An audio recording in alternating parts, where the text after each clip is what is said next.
These goddamn libtards, they don't want guns in here, okay? I got a right to bear arms, brother. I got a right to bear arms, and I'm here to show it. There's like literally staffers walking by, and they just look in, and I'm just doing this. God damn it. I'm such an unserious person.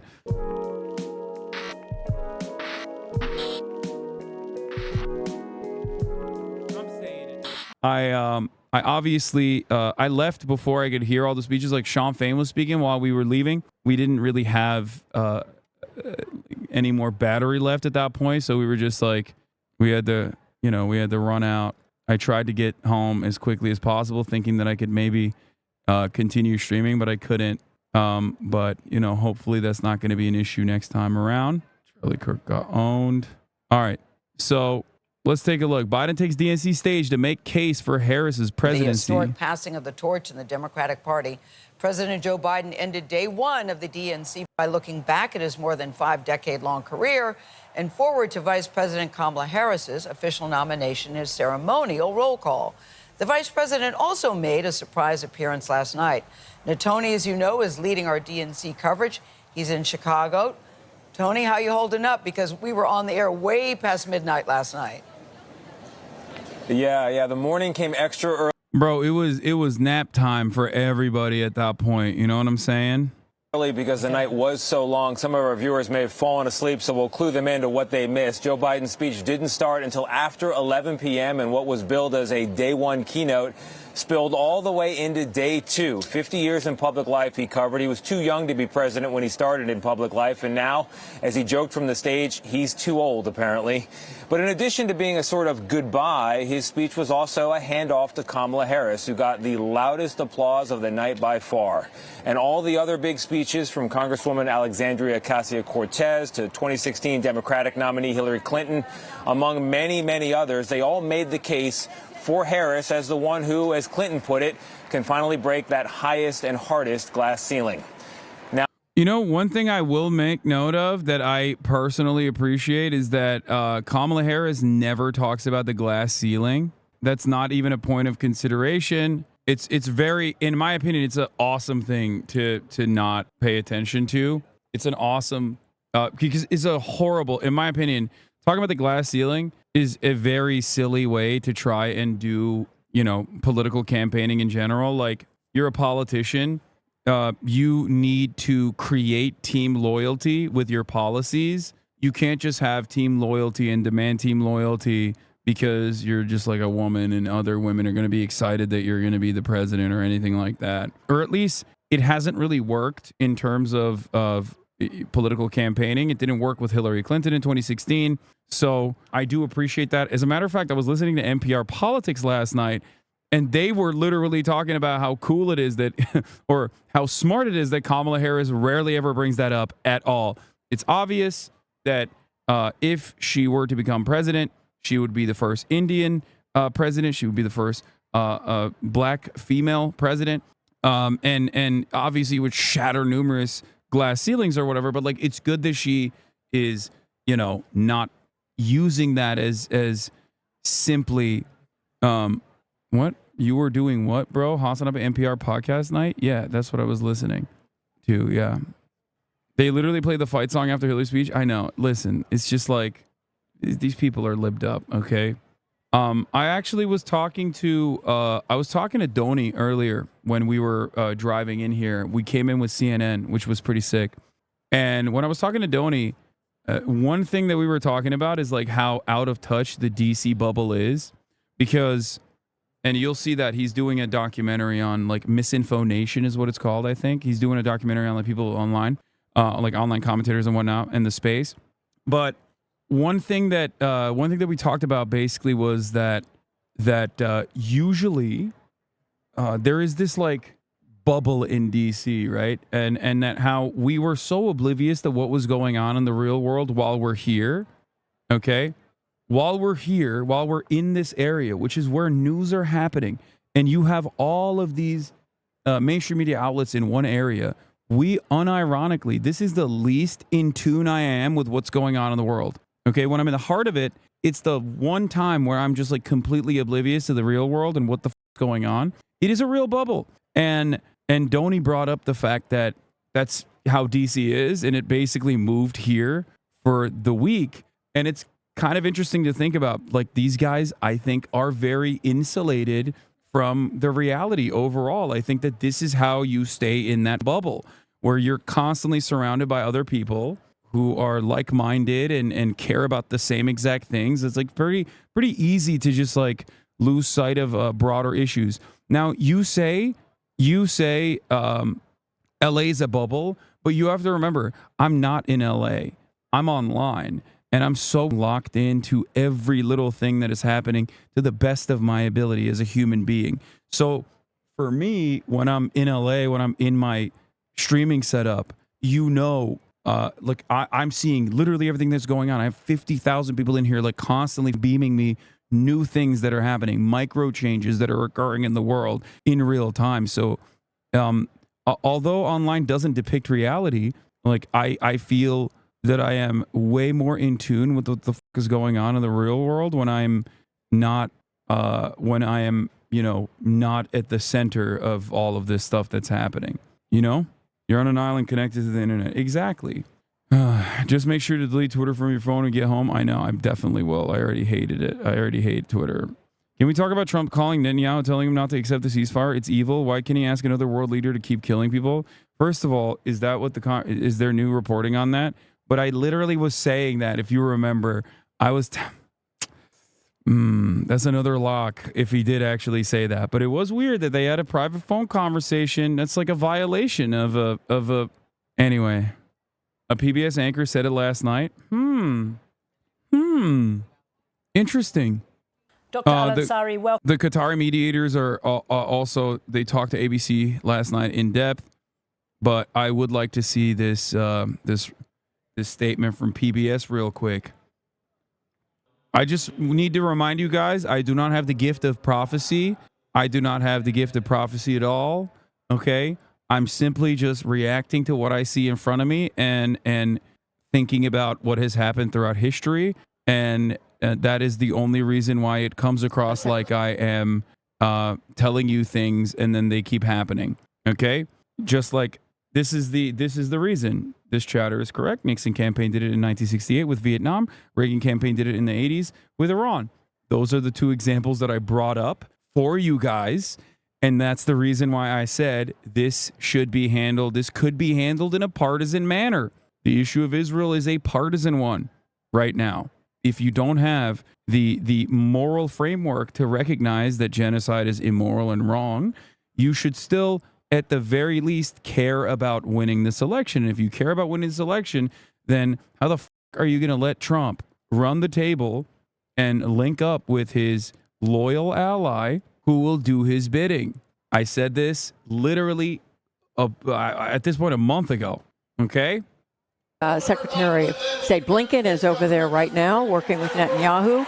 The reporting is that former President Trump is on the phone with the Prime Minister of Israel, urging him not to cut a deal right now because it's believed that would help the Harris campaign. Damn, bro, if only there was a guy. Maybe that's why they brought me to the DNC. That's why they pay me the big bucks. You know what I'm saying? Which, by the way, I have not been paid by the DNC. Don't clip that out of context, okay? I know that is something that people are talking about. How is that Diet Pepsi hitting, though? That's a real issue with the DNC. It is a real issue, but it's fine. I'll survive. I won't die. Banks like Barclays are having a huge investment in annual losses due to investing in X, resulting in cutting annual and bonus. Nice. I think I might do a AOC interview tomorrow, by the way. That's what we're probably going to do. I was talking to her right before I started stream. So, yeah. Poggies. Bro, AOC's been on the stream more than any other politician. It's not that exciting. Okay? It's not exactly an exciting moment. I'm not going to lie. I mean, it's cool, though. It's chill. You're going to need another mic for AOC? Yeah, I know. We got that. Don't worry. Chat, this is normal. AOC is a Hasanabi head. She's in here. I'm working on General Secretary Fain as well. But, yeah. Where was I? Where were we talking about? What were we talking about? All right. But let's continue with this. White House correspondent Nancy Cordes. Nancy, good morning. Good morning to you, Tony. And yeah, admiration for the keynote speaker, the President of the United States, who really capped a raucous night one and a reinvigorated party that feels a lot more bullish about its chances. The president was greeted with an extended standing ovation, a show of gratitude after he agreed. Bro, I'm cold, bro. It's cold as hell in here. It's crazy. I mean, it's fine. Yeah, it was so hot yesterday. March and I both came sleeveless today. And that was a mistake, I think. I chose no sleeves and I'm cold, dude. Cover it up, slut. I know. I needed to be slutty today. I thought it was funny because like everyone is super dressed up. And then yesterday I was obviously not dressed up at all. And I was like, I'm going to dress down even further, you know? Why don't you bring a Q jacket? Yeah, a QAnon jacket. To step aside. It's been the honor of my lifetime to serve as your president. I love the job, but I love my country more. Before a sea of "We Love Joe" signs, and with Kamala Harris looking on, President Biden addressed the convention that just weeks ago was planned for him, but now centers around his vice president. Here's how Joe can still win. Okay, as the only person who is still riding with Biden and who will write Joe Biden's name come November, here's how Joe can still win.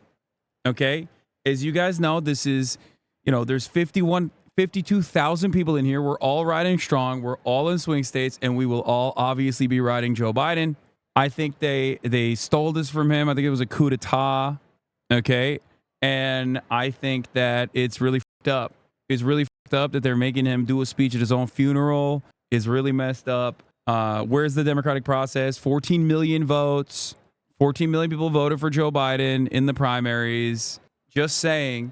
I think, is he behind you? Be honest. Yeah, he is holding a gun to me right now. Joe Biden is right on the other. Come on, Jack. Wait, the DNC people left, right? Okay. Oh, thank God. Oh shit. They're always in the room. It scares me a little bit. Look alive. Here's how we can push Biden left. We can push Biden left. He will win if you vote for him. Okay? He will win if you vote for him. Okay, now that the stuff ended, I feel like they haven't done any other rehearsals in a while, right? You're about to crack a Modelo. Is Modelo time, fool? What is it? I guess it's 3:43. It's not that crazy. You're bored? Why? Why won't they give us the badge? They were supposed to give us the badge to come. Bro, just leave. It's fine. And then you can text. You're in the text chain with them, and then you can ask to come back. I don't want you to be stuck here. No, I'm serious, bro. That's crazy. 3:43 on a Tuesday. It's Modelo time. Anytime, fool. Yeah, that's true. He has a secret speech where he does exactly what Trump tweeted in his insane Yao fanfic. Patriot stand up. Yeah. Very unprofessional. Turning up to the DNC in a tank top. No respect for the institution. Please find a suit and tie. Post haste. Yeah, right, baby. Dude, this is the most respectful thing that I can do to the DNC, okay? These goddamn libtards, they don't want guns in here, okay? I got a right to bear arms, brother. I got a right to bear arms, and I'm here to show it. There's like literally staffers walking by, and they just look in, and I'm just doing this. God damn it. I'm such an unserious person. Steal Austin's suit? Yeah, like that shit will fit me. Are you crazy?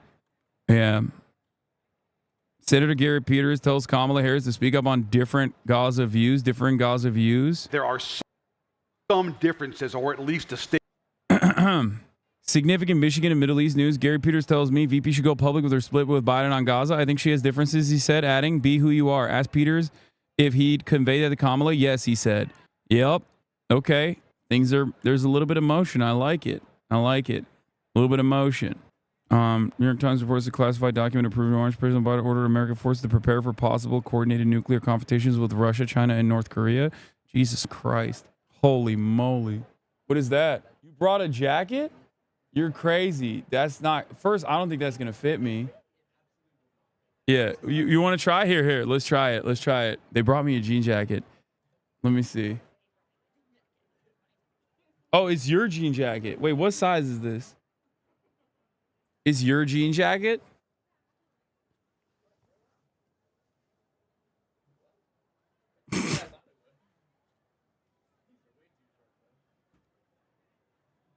Yeah, I don't think it's gonna work, but hey, thank you. Yeah, I'll give it to March. He's weak. He's frail. I'm stuck. Hold on. I'm also stuck here. I gotta pee too. But now that they stopped. Yeah. I know it is. I am a fat guy in a little coat. Bro, listen. I made the active decision to rip the sleeves off and just come in here and raw dog the DNC with these pythons in full display. I will continue on that journey, okay? All right, let's see. I took these off. I'm going to keep them as charged up as possible for the duration. I'm going to go pee. Kamala. Okay, it's actually still running the... Hold on, it's still on the headphones. God damn it. You guys can hear it, but I can't. So I am going to swap it over to the speakers. And then I'm going to also change the desktop audio. This is annoying to do every single time, but it is what it is. I became our nominee. All right, here it is. And it was the best decision I made my whole career. Biden highlighted their joint accomplishments over the past 4 years, casting the race as a battle for the country. We saved democracy in 2020, and now we must save it again in 2024. Harris made a surprise appearance earlier in the night to pay tribute to the president. Joe, thank you for your historic leadership, for your lifetime of service to our nation, and for all you will continue to do. We are forever grateful to you. Night one of this convention was focused on the future and what a Harris presidency would look like, drawing a sharp contrast with former President Trump on abortion rights. Their policies give rapists more rights than their victims. That's not inconvenient. It's just plain wrong. The speakers also highlighted Trump's criminal record. Kamala Harris has a resume. Donald Trump has a rap sheet. The economy was another focus. The truth is, Don, you cannot love this country if you only fight for the wealthy and big business. There was a particular emphasis on workers' rights, as a new CBS News poll finds Harris has the support of a solid majority of union households. Kamala Harris is one of us. She's a fighter for the working class. And Donald Trump is a scab. And with Harris poised to potentially make history as the first woman president, former Secretary of State Hillary Clinton was there to remind Democrats of how close they got to achieving that milestone 8 years ago. Together, we've put a lot of cracks in the highest, hardest glass ceiling. And tonight, so close to breaking through once and for all. She warned them not to get complacent. Elections are unpredictable. No matter what the polls say, we can't let up. What? Joining Nancy is CBS News contributor Ashley Etienne, former communications director for Vice President Kamala Harris. Ashley, I want to start with you. Bro. The polls were showing Hillary. Bro, we're about to get some glizzies up in here, dude. Chicago style. Yeah, so Hillary Clinton hit that, like, you know, glass ceiling bars, DNC fight song shit. Obviously, it's because, like, this is like Lib Central. It's Lib Central, and I suspect that's, like, you know, it's playing well in here. But once again, I think that so much of what, oh God, I have a headache. So much of what is going on and being communicated here, as I've said before, like, if there's one word that I could describe the DNC and just like any kind of like convention in general, it is I would probably use the term like bubble or out of touch. Like, I think that there is a lot of stuff that the party does that is super in line with what the party has always done, which oftentimes does not resemble the genuine interests of like average Americans. Okay. And I think that is what's going on here as well, in terms of like Hillary Clinton coming out and just like having this, delivering this speech. Like, I don't think this is like for, bro, they showed you clapping on screen during the Hillary speech last night. No, They outed me. Donald Trump. Yeah. Kathy Hochul really blowing the doors off the place. Here. Trump was born a New Yorker, but ended up a fraud, a philanderer, and a felon. Wow. 10-10. No notes. The charisma, just the aura is just oozing out of her, dude. Oozing out of every orifice. The riz, the unspoken riz. That's crazy. That is actually, like, you got to try hard to be that bad, dude. Holy This is a room that is so unimaginably primed. Megaphonics, or not Megaphonics. It's actually the Gravy that posted this. This is a Megaphonics has post. Yes, I did see that clip. I literally retweeted it. I quote tweeted it with a video of me from like a couple weeks ago where I'm speaking directly about how Democrats are playing with fire, letting Israel just remain as a massive problem. But anyway, the charisma was oozing out of her. She went to all that trouble to harvest it and she's just losing it. No, Kathy Hochul's got nothing. He wasn't raised with the New York values that I know. He never had to worry about childcare costs or groceries or rent. He never had to worry about anything or anyone. Did you just say, wait, did you get your table inside the DNC, or is this a different area in your hotel room? This is a different, you asked the question, is this a different area in your hotel room? I guess we'll never know. I guess we'll never know.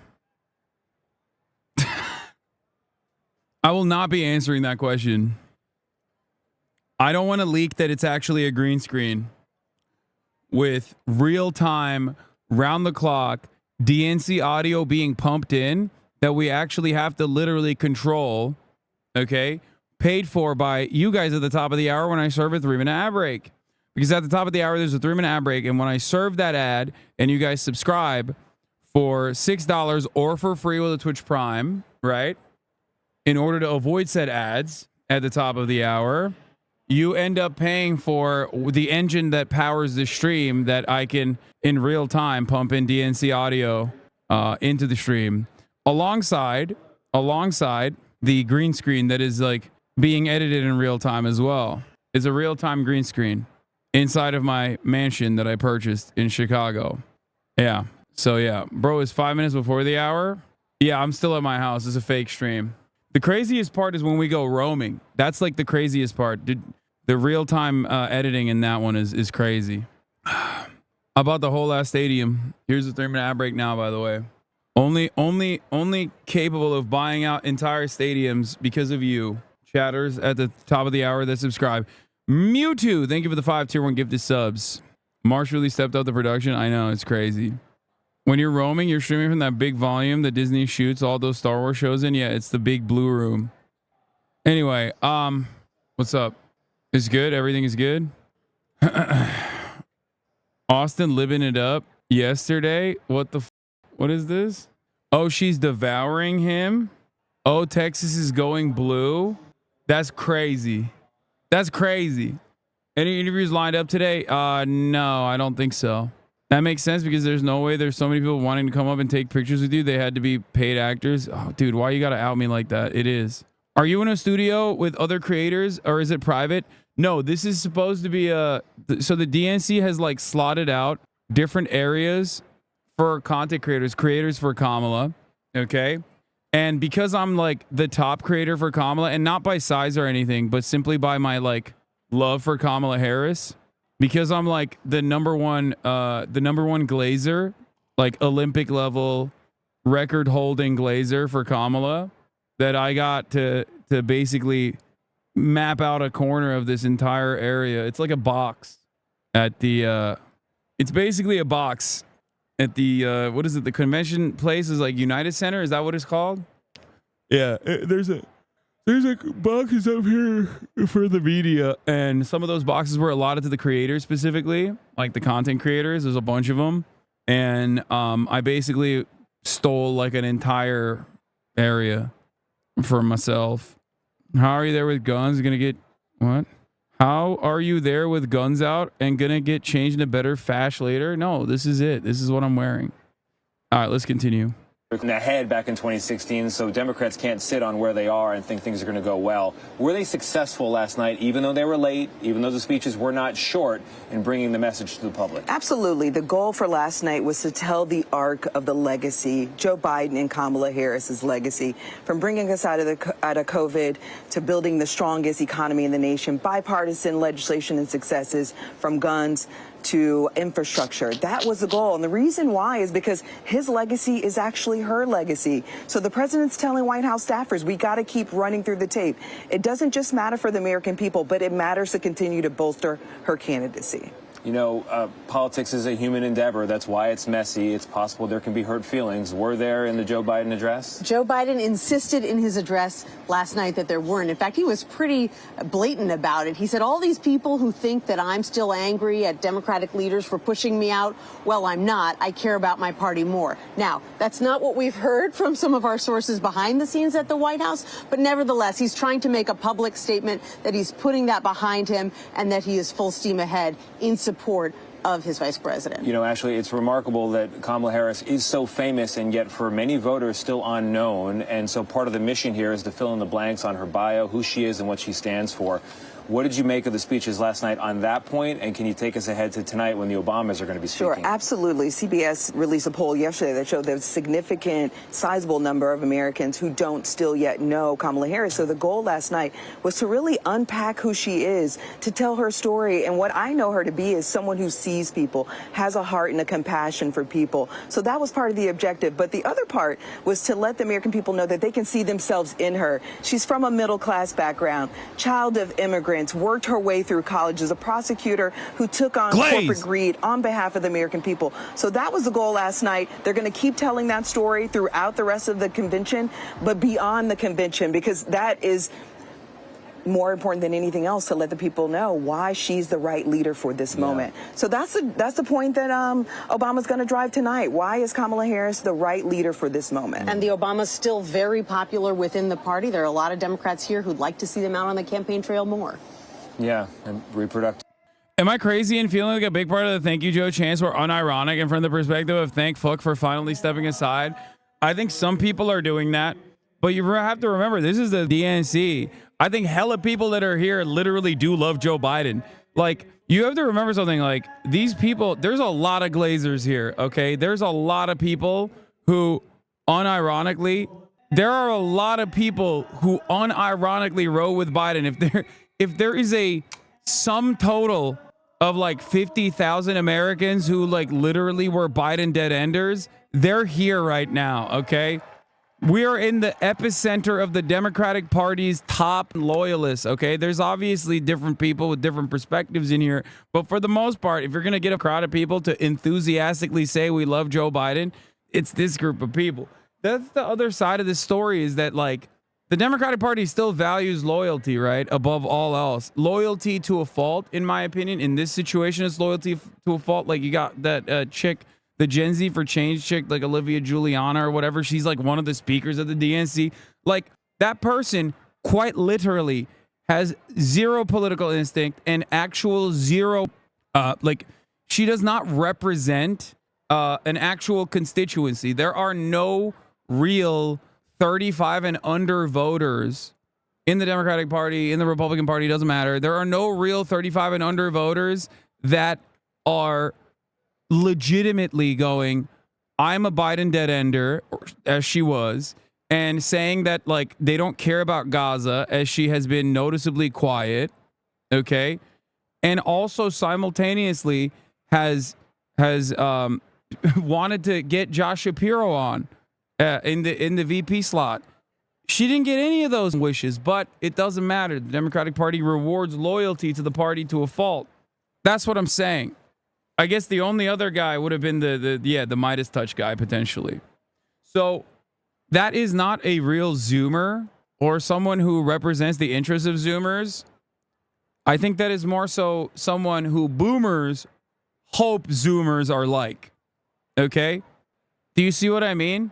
There's a lot of Boomers that are important constituencies that represent important constituencies that are Democratic Party loyalists, and they hope that there are Zoomers out there that represent their worldview, right? And the thing is, that's not the case. That's like what Charlie Kirk does all the time for the Republicans, right? Like making it seem as though there are young people out there who resemble the views of like Foster Freeze or some shit. Obviously, that's not the case. There are no young people that are thinking about deregulation like that. They don't give a shit. Can you guess the media narrative this is causing? The protest zone in Chicago set up for DNC is totally dead today. A few dozen cops, several journalists, but 0 protesters were there around. The city gave protesters a makeshift stage and big speakers. 29 groups signaled up for spots this week. Signed up for spots. Wait, what? No, they're not. I don't think there's any real protests happening today. I think it's Monday and Thursday are the major days. There will be one tomorrow as well, but I didn't hear about protests happening today. I don't understand why they're just reporting on this as though well, look at that. No one showed up. It's yeah, no shit, dog. It's because there's no I think there's a protest potentially at the Israeli consulate, maybe. That's the only thing I heard about. But there is no protest in the protest zone that they set up. There is a protest at the Israeli consulate at 7 p.m. It's intentional. It's not by accident that they're reporting on this non-news. It's just weird to me that they sent a whole ass group of people. You're confusing me. Why do you keep framing yourself as an outsider saying they when you refer to them? You're obviously in, right? I'm so confused about what you're trying to say here. What am I in? Who is the they that you're talking about? Please explain to me what you mean. No doubt there are other protests, big and small, today. I reported on one tonight outside the Israeli consulate organized by a more radical pro-Palestinian group, but it's noteworthy that the space set aside for speeches so far today isn't really being used as much. When you refer to Democrats, especially the people at the DNC, yes, dude, I'm a DNC operative. I'm a part of the Democratic Party. You got it. You nailed it. Tier 2 subscriber, Kiwi Majd. Yeah, dude, I'm in. I'm on the inside. I don't know if you noticed, but I've spent literally this entire morning criticizing the Democratic Party and talking about Israel. At what point did that make you feel like I'm an insider in the Democratic Party, nor a Democrat loyalist? Charlie Kirk is here. Do you think Charlie Kirk is a DNC operative? Epoch Times is here. Falun Gong is here. Are they DNC operatives? Yeah, I'm going to be the press secretary. Can you imagine people getting mad at Fox News, right-wingers getting mad at Fox News and being like, dude, y'all really sold out, huh? Covering the Democratic National Convention. That is kind of f***ed up, isn't it? I think Chatter was joking. I don't know. Maybe. I hope. Yeah, I think that they are showing that empty field to be like, no one's protesting. No one cares about Gaza. That's what it is. Rights were a big part of last night's, I think night 2 will have more of the same, right? Absolutely. Yeah. We're going to hear that message throughout the convention because it's the #1 attack line on Donald Trump. Ladies, thank you very much. All right. There's another lock that I gave you that is happening. Donald Trump says he'd be open to RFK Jr. playing a role in his admin if the independent candidate drops out and endorses him. As desperation sets in for Donald Trump, I've told you he would probably do a last-ditch effort and try to win favor with RFK Jr. Called that as well, and that is happening. There it is. That is another prediction. That's another lock that is occurring. I don't know. Is anyone keeping tally so far? Because God damn it. God damn it. It's obvious they want to purposely show the empty field today to make it look like no one is protesting, part of the Israeli propaganda machine. I mean, it's not like a concerted effort, I think, but it's not like being directed by, it is not personally being directed by Hasbro operations or whatever. I think people just voluntarily have this opinion and have this interest and are doing it. On the Tuesday, it's actually day 2 of the DNC in Chicago, and President Biden will be out of sight after officially passing the torch to Kamala Harris in a post-primetime speech at 11:28 last night. That's when it kicked off. Biden immediately left Chicago, starting a vacation in California after telling reporters he could have won re-election.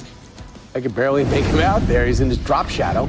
Senior White House correspondent Jackie Heinrich joins us live from Chicago, and she is well lit. Jackie. Good morning, guys, and thank you, Brian. You know, Democrats pushed the president out of primetime just 4 weeks after they pushed him out of the race entirely, and it reportedly didn't go over well with his allies. One longtime Biden aide texted a reporter, quote, "This is awful. He literally set up a campaign and handed it over to them. Do they have to cut him out of primetime?" This was the only night of the convention that was all about Joe Biden. Everything he took in from the stage would have been his. And remember, he didn't get any reception like this in 2020 because of the pandemic. He accepted his nomination in a parking lot. The National Mall at his inauguration was empty. He took to the podium after wiping a tear from his eye with his back half. Well, like, why are we talking about people and their own personal, like, feelings and shit, bro? These are presidents. These are, like, endlessly powerful people. I don't care. This is such a weird way to cover anything, okay? Especially something so, obviously, like, it's so obviously inconsequential, like, oh, he got snubbed. Have we considered the feelings of Joseph Robinette Biden? Like, no, I haven't, because I don't care, honestly. And also, I don't think any American cares. I don't think Fox News watchers care. I mean, they're just doing this to be like, look at the drama, look at the drama, look at the drama in the DNC, look at the drama in the DNC. That's the only reason. Who gives a shit? What are we doing? It makes no goddamn sense. To the crowd, and finally Nancy Pelosi came clean about the pressure campaign that Democrats put on after CNN had the same analysis. Why was Biden so late? They snubbed him. Okay, they did. That's it. He's kicked off of the primetime coverage. But, like, not really. I think a lot of the problem is normally you're supposed to do this on Thursday. He's not the president, so he's doing it on Monday. That's the real reason why this is a snub. Okay, that's it. That's the only difference here. Normally, he was supposed to be speaking on Thursday as the president. That's usually what happens. And Kamala Harris is going to be speaking on Thursday because she's the presidential candidate. Okay? Technically, the speech going over 11 p.m. doesn't matter. That's like usually how it goes. Okay? First claiming she never made a single call. Talk to him is my only question. What I have to do. Right. He made the decision for the country. My concern was not about the president, it was about his campaign. As he has seen the exuberance, the excitement that has come forth in our country. Dude, that is flex mode, okay? Nancy Pelosi has had a couple bars in the past couple of days. I can't believe I'm saying this, but, like, she has been so catty, but in the best way possible, about the situation. She is, I don't know if catty is the right word. What is it? What is the right word? Like, she has, like, an attitude about it that I really appreciate. So much so that she's kind of slaying. And it feels weird to say that, especially because I'm in the same room as her right now. You know what I mean? Like, she can be around the corner. But if I do have an opportunity, I think I'm gonna take a photo with her. Okay, that's Brat. Yeah, Nancy Pelosi is Brat. Cunty. Yeah. She is cold-blooded. She literally, they keep being like, oh, well, Biden staffers are very upset. And she'll be like, yeah, I don't give a Look at the results. People seem very happy.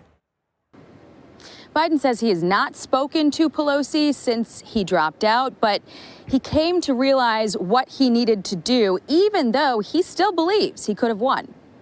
The party thought they'd lose Senate seats or House seats.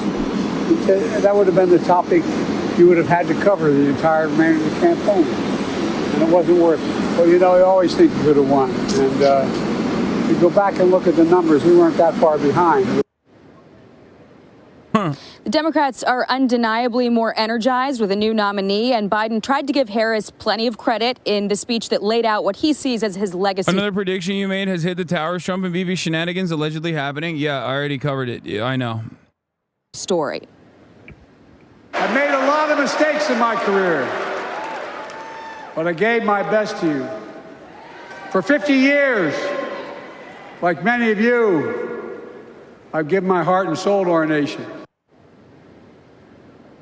Biden's last big political moment was raw at times. He sounded pitchy as he started out, mustering the grace to deliver this handoff that his party demanded. But it was a very clear snapshot. Okay, are they going to talk about the other drama? I feel like they're not talking about this, but like while Biden was on the stage, DNC members held up a banner that said, "Stop arming Israel."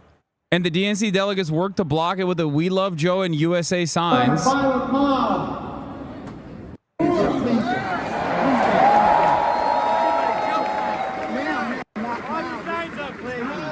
There was literally a dude. There was a person who like used one of the "We Love Joe" signs to smack a woman in a hijab. Like, it's some crazy shit.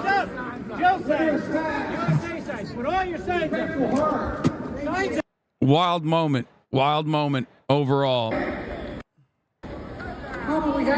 look at that. This dude just smacked the person. Like, what the fuck are you doing, bro? What are we doing? Dude's out of his dang mind.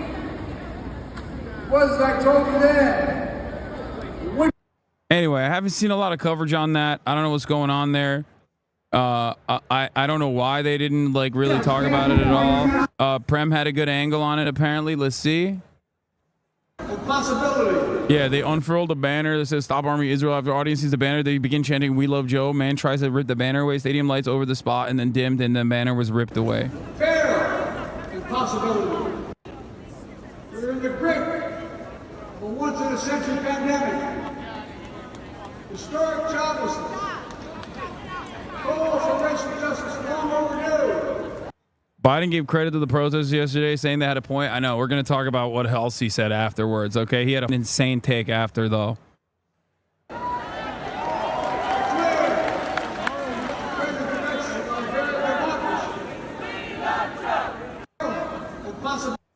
Pretty apt summary of that moment. No, it's a perfect demonstration. I can't think of a better summary of today's Democratic Party than this white man beating a hijabi woman over the head with a "We Love Joe" sign. It's just like so unserious. Like, what are we doing here? Prem was also there when Nancy Pelosi walked in front of you. I'm waiting to do a FaceTime over here. Wait, she did? Let's see if she picks up. Oh my God, I didn't even see her, bro. Wait, did I see her? I don't remember. That's Gianna. Hi. Gianna said to find you. Hi, Gianna. That's my dog. I'm waiting to do a FaceTime over here. Sorry, got to see it. Yo, I missed my goat, dude. Yo, I was doing a FaceTime for some DNC donor's like daughter or daughter's best friend or something. I don't know. Gianna, you're in the chat probably right now. And you caused me to miss my goat passing by. You snubbed her? Yeah, I know. Me and Nancy, we go way back. We go way back. She knows. She knows. It wasn't a real snub. Like, she knows I ride for her, okay? It's all right, Gianna. It's fine. I see Nancy all the time anyway. All right, where were we? What else? Okay. Yeah, so I saw you at dinner with her. Yeah, your goat interviewed the delegate who had this sign ripped down and as he was being escorted. Oh, Amy Goodman did. She is the best, really.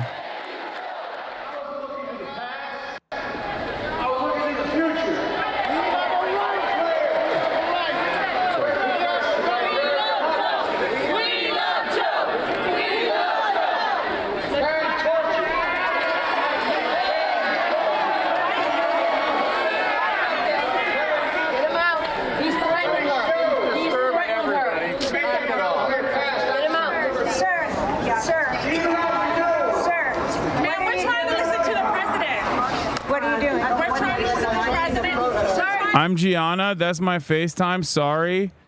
Hasan, I tried to talk and I couldn't. Hasan, I literally couldn't talk. Guys, my name is spelled with one N.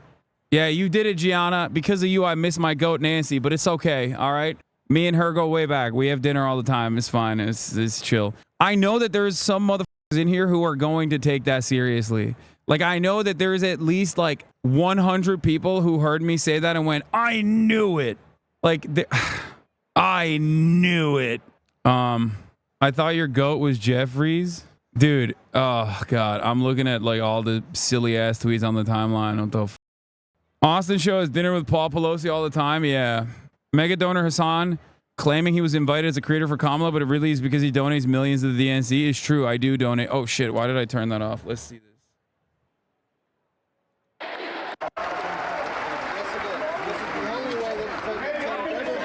The murder of children in Gaza and the continuing only way that is through protest. What's your name, sir? Sir, what's your name? Amy Goatman, dude, on the scene, immediately, mic in hand, ready to go, dude. My name's Leano Sharon. I'm a DNC delegate from Michigan. And what did you do today? Today we held up a sign protesting the murder of children in Gaza and the continuing genocide. Watch your step, watch your step. What did the sign say? It said, stop arming Israel. All right, thank you. Let's keep it going. We'll watch out get into the tunnel. Let's get into the tunnel. You can interview him in the tunnel, okay? And what happened? I just don't want you to break your ankles. Then the people behind us grabbed a hold of the sign and tried to rip it out of our hands several times. Eventually, they succeeded. Interview in the hall, okay? Let's get him down. Come on. All right, thanks for being cooperative, sir. Yeah, okay, thank you. And why did you? Yeah, bro, you can't be putting up a banner. I'm willing to bet they didn't arrest the dude who was like smacking the people or the dude who stole the banner. But yeah, they got cops escorting the dude out with the banner. I did that because we are currently funding a genocide. And that's what makes this even worse is stop arming Israel is the most milquetoast message to put up on a banner surrounding libs acted a fool trying to block it. Yeah, of course, 100%. It's like really annoying. And it's crazy because it is inconsistent with the reality on the ground. This is what I'm trying to say. There's a room full of people here. There's an entire stadium full of people here, and they are completely at odds. There's plenty of people who support Palestine in here too. That's the other thing. Like the people that are the loudest or the people that are promoted in this circumstance are those who are completely at odds with the reality. People who are being elevated in this situation. And the voices that are being elevated in this situation are people who are completely antagonistic to the reality, okay? The average citizen's opinion on this matter is entirely the opposite of like the person who goes, shut the fuck up, you're ruining my fun. Don't do that. Don't bring this shit up, okay? And it needs to stop. And well, this doesn't make it look like that, and not even you can change that outlook. It seems like, dude, what the fuck are you talking about? I'm not like desperately trying to change this outlook. I'm just telling you what's what, okay? There are literally delegates of people in here as well. There are everyday Joes that work the event. You think every single person is as invested in their weapons contracts? Like you think they all have Raytheon? You think they all have Raytheon's best interest in mind? What are you talking about? Normal people are not pro-genocide in Gaza, okay? Democratic Party voters are not in favor of it. What are you talking about? These people are directly in contention with the reality. These people are directly in contention with the average Democratic Party voter, okay? The only people that are unconditionally dick riding Israel at this point are like top-level Dem officials, Anthony Blinken, and like members in the media that are aggressively posting in the most like boomer ass mindset possible. The average Joe is obviously uninitiated, but ultimately looks at a situation and goes, yeah, this seems ridiculous. It seems like a ridiculous use of funds, you know? So I want to make it. This is not reflective of the base of the party is what I'm trying to say. It's not reflective of anything other than the fact that these are like people who are super tuned to be pro-Democratic Party and look at it as a team sports situation. Clear to the Harris campaign that this is actually in their interest. Okay. Netanyahu is trying to instigate a larger war so he could remain in power and avoid going to prison. In order to move Netanyahu off of his current position of trying to expand the war in order to stay in power and remain out of jail. He's right. He's 100% right. But remember, okay, just like many people in this community, and myself included, we're right when we're talking about how Joe Biden needs to drop out. Joe Biden needs to drop out. Many people thought that it was an unbelievable thing to say. Okay? The average person, not reflected in the media landscape or not reflected within the, within the halls of power in the Democratic Party or whatever early on, obviously looked at the situation and were like, this is crazy.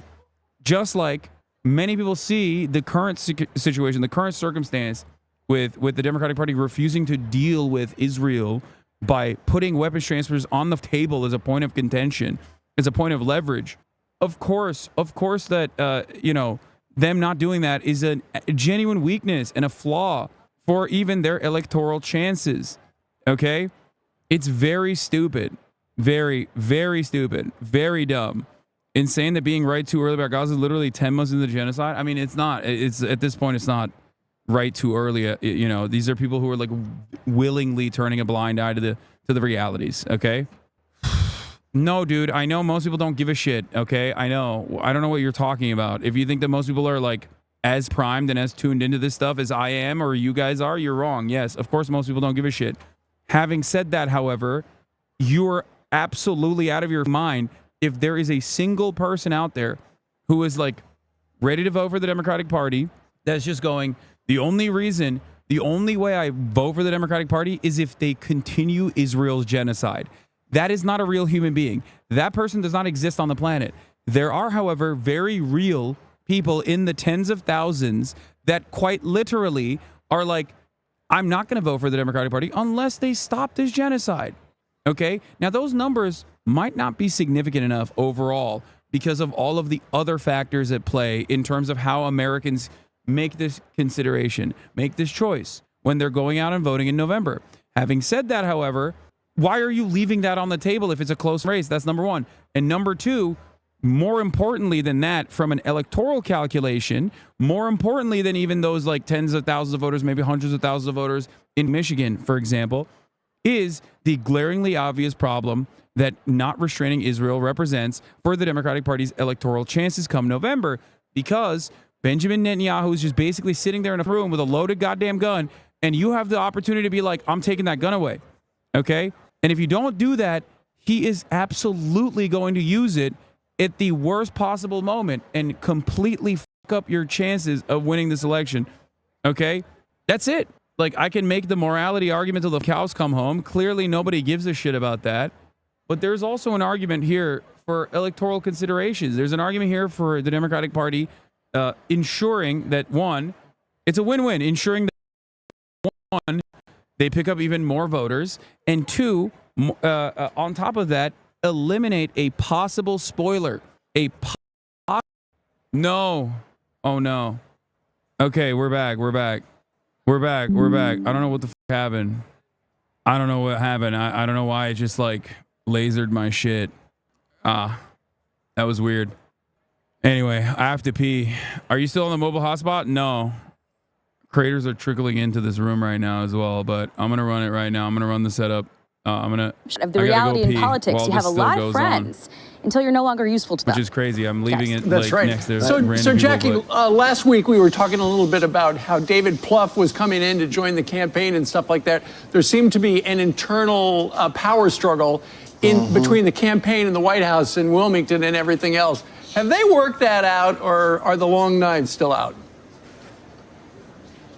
You know, we're starting to see Harris's circle fill out. I think we're noticing she's stacking the people around her with people who've known her for a long time. I'd be curious to know if Joe Biden gave her any advice on, you know, whether to bring in people from the Obama camp.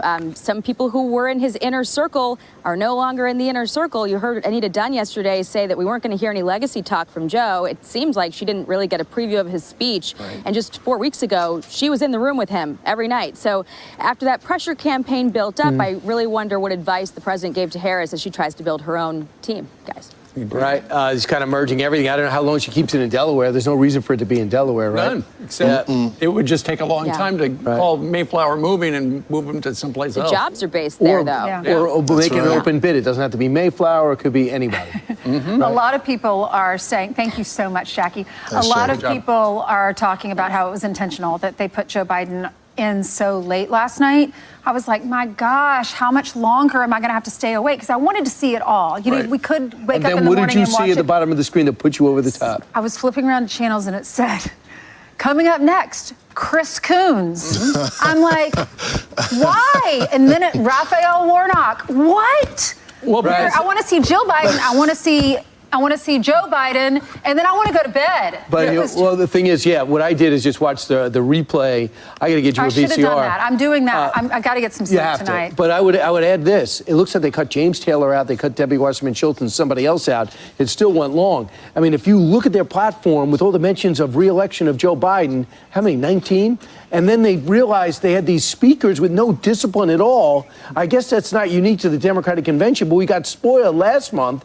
Things went off like a top. But you could see by Jake Tapper's comments that I rewatched the replay this morning, they were saying, well, it was pretty long. It was 49 minutes. Yeah. And it was all over the place. It was legacy, and it could have. And Van Jones came out and said, "Well, it could have been shorter." Well, it could have been. Yeah. And it wasn't just long, though, guys. It was full of things that says that everything is going right with America. Yeah, the border has been fixed. That inflation has been fixed. That they've given all the goodies to the American people, and you just got to wonder, after he painted such a glowing picture of his administration, why would they force a guy like that out of the race? Well, you know, here's the thing about it going past prime time, and that is if you're going to do a TV show, you should probably have a TV producer doing it, because obviously if they just had politicians saying, okay, these are the people we owe 5 minutes to. So we got 75 people who are going to speak before Joe Biden. It was very poorly produced. And as Jackie was highlighting, even people inside the Biden circle are like, look, they're screwing him. He's whiny. He has to give the speech he never wanted to give, which is so long, everybody. I had a great life. He didn't want to do that. He was squeezed out by the party, and then he was squeezed out by the show. They should have put him on at 9 o'clock Eastern time and then had Chris Coons go after him. But it was insulting. But guys, isn't Spielberg the producer of this? We're not talking about some Joe Blow here.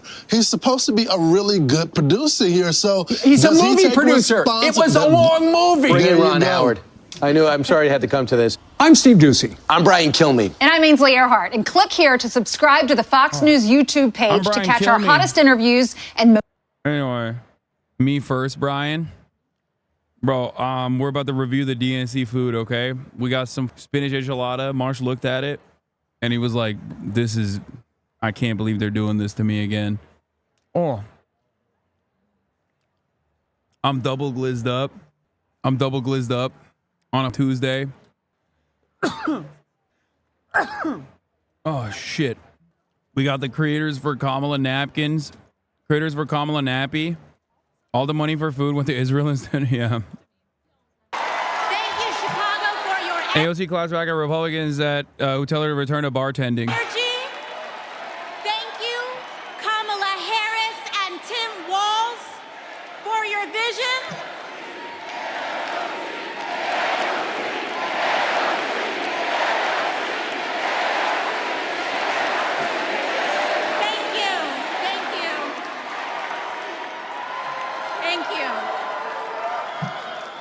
Thank you, Chicago, for your energy. Thank you, Kamala Harris and Tim Walz, for your vision. And thank you, Joe Biden, for your leadership.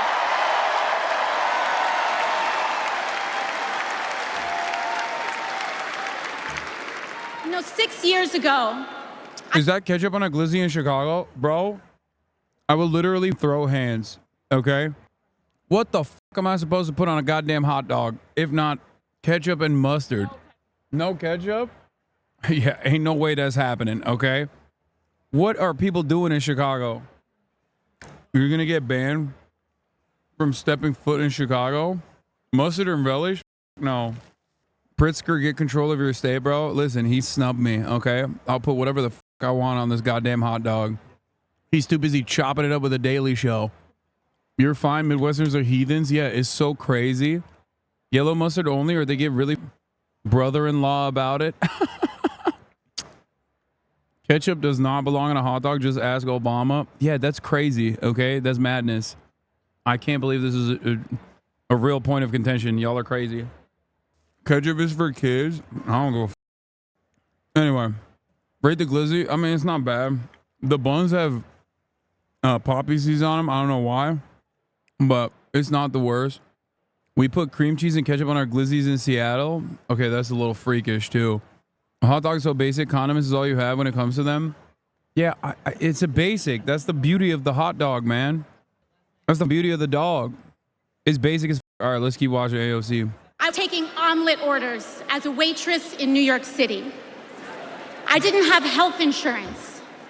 My family was fighting off foreclosure. And we were struggling with bills after my dad passed away unexpectedly from cancer.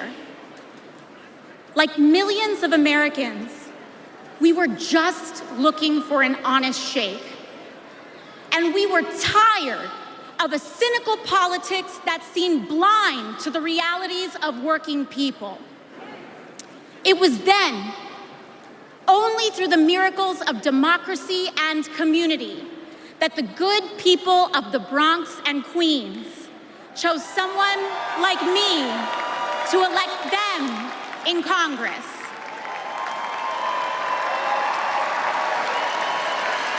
And America, in my heart, I know from that same cloth of hope and aspiration, we will also elect Kamala Harris and Tim Walz as President and Vice President of the United States of America. I am here tonight because America has before us a rare and precious opportunity. In Kamala Harris, we have a chance to elect a president who is for the middle class because she is from the middle class. She understands the urgency of rent checks and groceries and prescriptions. She is as committed to our reproductive and civil rights as she is to taking on corporate greed. And she is working tirelessly to secure a ceasefire in Gaza and bringing hostages home. So, is she? I mean, I don't know why she said that. I don't know if we know that or not. That was my estimation. This is the worst room to be saying this. There's so many creators for Kamala around me right now, but honestly, I don't know. Like, I don't know what she knows that I don't. But if there is a genuine momentum and a genuine change of pace and a difference coming from the Kamala campaign in terms of what she wants to do differently, she should communicate it. She should say her piece. She should be out and about it. Okay? Do you think they'll carrot on a stick on the ceasefire? No, they haven't carrot. They've only carroted. They've never shown the stick. What are you looking at? Everything good? This is the issue. There is a stick there, but they've done the bear hug strategy and have not strayed away from the bear hug strategy. Okay? That's just objectively the truth. That's all they've done. If there's a change of pace, if there's a different method, I haven't seen it. And if I haven't seen it and I'm super tuned into this shit, that means they're not communicating it or it doesn't exist. The notion that like Benjamin Netanyahu will attack Iran and draw America into this battle because Kamala Harris came out and actually put like a firm commitment to the ceasefire negotiations is ridiculous. If that card is on the table, then you have to remove that card from the table entirely. That's what I'm advocating for. That's what many people, including those dudes that put up the Stop Arming Israel banner, are advocating for, which is take the cards off the table so Israel knows that it cannot actually fuck up this entire election cycle. And that's not a perspective that I'm alone on. Yeah, here is Gary Peters talking to Politico. Okay. Michigan Senator Gary Peters, here it is, talking to Politico, saying exactly those same things that I was just saying. It's important that Vice President Harris show that there are some differences or at least distinctions between her policy when it comes to the Middle East and Gaza with President Biden. Well, it shows that she's her own person. She thinks her own way. She ought to do that, you think? Yes, she is gonna be our next president, and she has to start telling folks this is where she comes from, what she believes in. And that's going to be natural. So there's going to be things that she agrees. There's going to be things you don't agree. And when it comes to Michigan, though, you think it's important for her to show that distinction on her views toward Gaza with President Biden? Yeah, if she has those views, she has to be clear about whatever those views are. she'll have to make. Doesn't she? Yeah, if she, and I think she has differences, Yeah. and she'll talk about it. Back to authenticity. Be who you are. Yeah. Be what's in your gut. Tell us what motivates you, what drives you. People wanna see that. Will you convey to her at some point in the next couple of weeks that she ought to do that? Yes. Oh, if I have a chance to, yeah. I'm sure you will. Yeah. So what is this? My guess is if they were going to make a stance, they couldn't do it in the lead up to 8/15 start of negotiations. They can't do it during the negotiations. So maybe after, assuming they don't succeed. If these negotiations fall apart, which it seemingly is the same exact holding pattern that the Democratic Party has been like comfortable with in terms of like Israel constantly being like, yeah, we're going to add new conditions. And also, we're still not going to say yes to the new conditions that we've added. Right?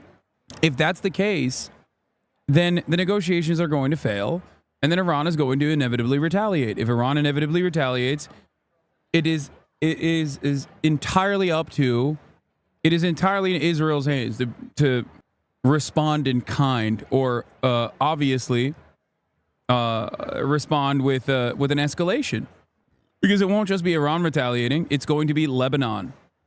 It's going to be Hezbollah. Israel's been primed to invade Lebanon for months at this point. Other people other than Peters have said this at the DNC too. She should break from Biden, but they also say it has to wait to see how the ceasefire deal goes. Ceasefire first and then break on Biden later. Exactly what Megaphonic said is what a few Dem Congress people said. Yeah, that was a position that this chat, including iDedger and Megaphonics, would have considered to be like insane, right? Now, that's a position that they've warmed up to. As a matter of fact, are saying they are saying this position themselves. Democratic politicians are saying this themselves.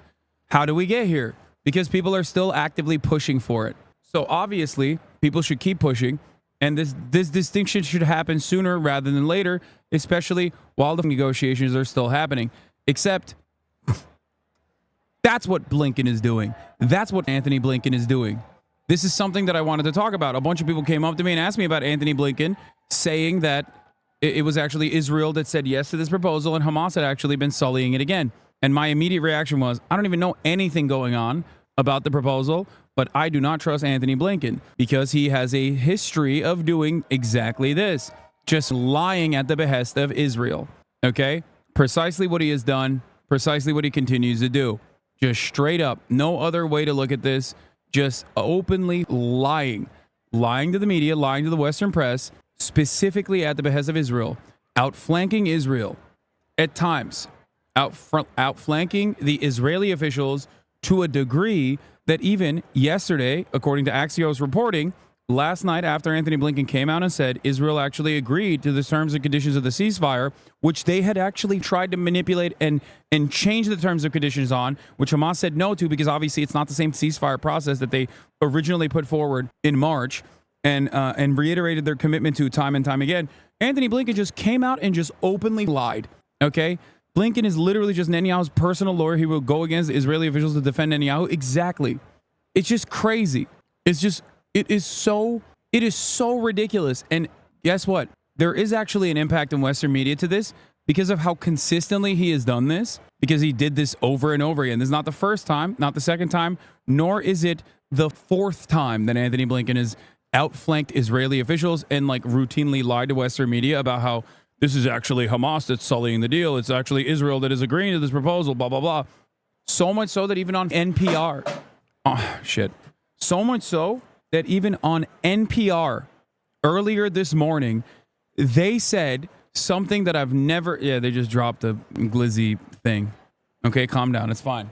On NPR this morning, I heard them openly say, Anthony Blinken has often been at odds with Israeli officials in terms of claiming that Israel has agreed to a ceasefire proposal. That is literally, that's it. You have gone so far in your in how many times you have lied to the American press that even these guys that would normally collaborate with you willingly, okay, even those guys are like, okay, well, we have to save face. We have to literally be like, you know, an institution that is at least reporting on the truth a little bit, okay? Axios is reporting on the matter. Netanyahu's ceasefire doublespeak, dovish with the U.S., hawkish with negotiators. This is, by the way, from Barak Ravid. Okay? Israel did the exact same thing that they've done so far on this ceasefire negotiations conversation.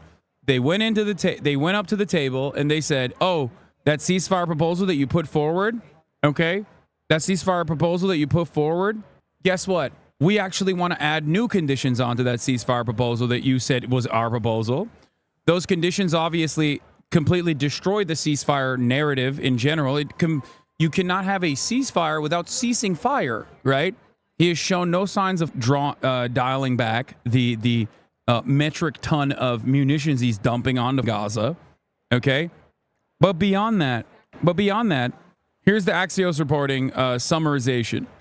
Others also baffled by Blinken today. This statement baffled some Israeli officials who told Axios that Netanyahu's hard lines are actually making a deal much harder to reach. If you read Israeli reporting on this, as I do on a daily fucking basis, you will see the actual reality of the matter, which is Benjamin Netanyahu's own personal convictions and his own personal refusal to actually come to terms with any kind of permanent ceasefire.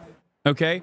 And he's doing that because there's internal pressures happening within Israel, and also because he doesn't want to go to jail. That's the short and sweet of it. Okay? And it's crazy. It is crazy that Anthony Blinken and Western media up until this point have willingly just lied straight up. No other way to put it. Just openly, capital L, lied about the process. That's why every single time this stuff happens, people are just genuinely shocked. They're like, I don't understand. Isn't Hamas actually up the deal? It's like, bro, it is their deal. It is the same proposal that they put forward in the month of February. Biden reiterated it. Okay? Dude, I'm in the middle of talking about genocide in Gaza, and this dumb blow your nose, brother. Love you. Not trying to be mean. Just keep some tissue nearby and clear it out occasionally when needed. Much love. Fuck you, dude. Okay? Here you go. Get banned. So goddamn annoying, dude. Holy shit. That is a wild thing, dude. Holy losing my goddamn mind. Oh my God. You're surrounded by this media. Can you talk to them about some of this? No, because the media that I'm surrounded by are all of my friends. Okay? They already are in agreement with me and they know how this stuff works. You think I'm like surrounded by Jake Tapper? What are you, crazy? You think he's going to listen to me? You think I'm going to talk to Wolf Blitzer and shit? I wasn't even snorting my nose, by the way. I don't know what the fuck he's talking about. The media are not the top level power brokers chatter. They're not in the negotiating rooms. No, in terms of like the way that the media covers it. It's so sinister. Mazana's family members think Hamas has rejected every deal and Israel has accepted every deal. It's so dumb. The deals are Israel has accepted aren't ceasefires. It's pure upside for Israel and pure downside for Gaza. Meanwhile, Hamas has literally said they support the original White House 3-phase proposal, which would actually be a win-win for both sides. Exactly. But that's the reason why the media does what it's doing. That's the reason why Anthony Blinken keeps repeating over and over again that it's actually not Israel but Hamas that are ruining the proposals. And because Hamas obviously is a terror group and blah, blah, blah, that it doesn't matter. You know what I mean? It's just like you cannot get people over you cannot get people over a certain age demographic to actually to actually come to terms with that. They just can't. This is Oslo Accords all over again. Yes. The difference, however, in this circumstance is that there is too much of a diversity of media. There's too much of a democratization of information dissemination. So obviously it's impossible to keep up that narrative in the same way that you could in previous generations, right? There was no Hasanabi equivalent, you know what I mean? And it's not just me, obviously. There's no TikTok equivalent. There's none of that back in the day. So whatever people said about the deal went. And even though there were many books written about the matter, obviously showcasing that the American position that was awfully defensive of Israel's interests, and like routinely Israel sullied the talks, and then they could just like openly lie and say it was actually the Palestinian envoys that broke the peace talks. It didn't fucking matter because most people don't read those books. You know how we say, you know how I always say like perception becomes reality? That was still the case back then as well. And you could cultivate a perception and a different frame of an issue that is like dead on, dead the rights, completely busted and one-sided, and it still wouldn't matter because there was a couple outlets. They are all the only people that are covering the news, and they could just frame your reality in whichever way they wanted to. And that's what you're experiencing right now. This is why I've talked endlessly about the so-called peace deals, the so-called peace process, right? I call it the so-called peace process for this reason, because that process was simply to basically extend a cynical olive branch that was used by the Israeli right to continue settlement expansion in the West Bank. Okay? And that's precisely what's going on. And this right here, this conversation, this back and forth going on is a continuation of that. They're like, oh yeah, we're trying to do a ceasefire. We're trying to do a peace talk. Oh yeah, Israel wants to do it. Netanyahu is totally down. Like Anthony Blinken openly coming out and just saying that Benjamin Netanyahu agreed to a new deal, a new ceasefire deal, when Benjamin Netanyahu obviously didn't, even though the new ceasefire proposal is not even the actual original ceasefire proposal. It is a new deal that they have also tried to fuck up deliberately, like the Israeli envoys have added poison pills onto because they're getting pressured by Benjamin Netanyahu that they can't make certain concessions to the Palestinian side.